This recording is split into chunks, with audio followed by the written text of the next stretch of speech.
నంద్యాల జిల్లా బనగానపల్లె నియోజకవర్గం సంచామల మండలం పేరుసోముల గ్రామంలో శ్రీరామనవమి సందర్భంగా శ్రీ సీతారాముల కళ్యాణం గ్రామ పెద్దలు ప్రజల సమక్షంలో అంగరంగ వైభవంగా జరిగాయి. ఉదయం సుప్రభాత సేవ, పంచామృత అభిషేకం, కుంకుమార్చన, హనుమాన్ చాలీస పారాయణం, లలిత సహస్రనామం, విష్ణు సహస్రనామం ఘనంగా జరిగాయి. ఈ సందర్భంగా పురోహితులు శ్రీధర్ శర్మ, నరేంద్ర మాట్లాడుతూ ఉదయాన్నే గ్రామ పెద్దల ఆధ్వర్యంలో కళ్యాణం జరిపించామన్నారు. స్వామివారి కళ్యాణ మహోత్సవం ఎంతో వేడుకగా జరిగిందన్నారు. అలాగే మానవులంతా శ్రీరాముడిని ఎంతో భక్తితో పూజించి ఆదర్శంగా తీసుకుని జీవించాలని వారు కోరారు. ఉదయాన్నే ప్రాతకాలంలో సుప్రభాత సేవ, తర్వాత పంచామృత అభిషేకము, స్వామివారి కుంకుమార్చన కార్యక్రమము, హనుమాన్ చాలీస పారాయణము, లలితా సహస్రనామము, విష్ణు సహస్రనామ పారాయణం జరిగి 10 గంటల 30 నిమిషాల నుంచి 12 గంటల 50 నిమిషాల వరకు కళ్యాణ మహోత్సవం అంగరంగ వైభవంగా జరిగింది.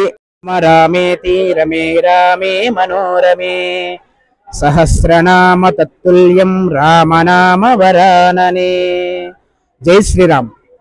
స్వామివారి కళ్యాణ మహోత్సవము ఎంతో అంగరంగ వైభవంగా జరిగింది. అలాగే మన గ్రామస్తుల సహకారంతో అందరితో మన రాముల వారి గుడి నూతనంగా 4 సంవత్సరాలు పూర్తవుతుంది. గుడి ప్రారంభించి మళ్ళీ ప్రతిష్ఠ చేసుకొని ఈ 4వ సంవత్సరంలో కూడా మనం ఎంతో విశేషంగా ఈ స్వామివారి కళ్యాణాన్ని వైభవంగా చేసుకున్నాము.